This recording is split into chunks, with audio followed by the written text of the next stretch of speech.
Mets righty Carlos Carrasco struggled in his first outing of the season during Monday's 10-0 loss to the Brewers. Danny Abriano is the senior editorial producer for SNY, and he joins us now to check in with us and talk about what's going down in Mets land. Danny, they're currently 3-2, no panic, but some of the Amazons, they're a little worried on Carlos Carrasco. In fact, in one of your articles, you wrote that there were a number of things that stood out as concerns. Educate us. What are some things that concern you the most with Carrasco's outing? I mean, the first and most important thing was the dip in velocity on his four-seam fastball. And it was a serious dip, going as low as about 88 miles per hour.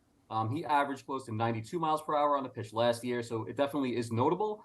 After the game, Anthony DiComo of MLB.com pointed out that he threw 8 of his four-seamers below 90 miles per hour in his start yesterday, after throwing 7 four-seam fastballs below 90, in the last 5 seasons combined. So that's definitely something to keep an eye on. There was also a failure to provide length. He went only 4 innings. Buck tried to push him at least into the 5th, if not through the 5th.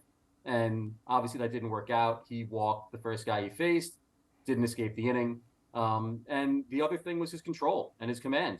He threw 96 pitches, 53 strikes to 43 balls is not the kind of ratio you want to see. So overall, just a very troubling first start for Carrasco with the Mets here. Well, it wasn't just that start. Over his last 7 starts, his numbers have been pretty poor, 4.88 ERA. I know it's early in the season, again, the 3-2, but give us some scenarios on what Buck and Billy Epler could do if he doesn't turn it around. I mean, the issue right now is that Verlander's still out, right? So the hope is that he comes back sooner rather than later. He and the team think it's going to be a short-term thing. And if it is, they'll have an option if Carrasco continues to falter. But let's be clear, he was a key cog in that rotation last year up until August 15th. After that, he struggled really, really badly in his final 7 starts. His ERA was near 5. He didn't provide length.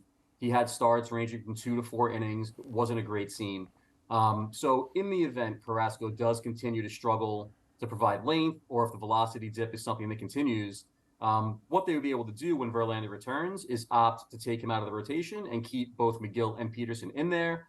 And then if and when Quintana comes back, he'd be another option. But their depth right now is not great. So he and they should hope that he can get over this very, very quickly and not have this linger. Yeah, hopefully he gets over this adversity. We're going to keep an eye on that Carrasco situation. Meanwhile, they take on the Brewers again tonight at 7:30. Danny, thanks for joining us. Thanks for having me.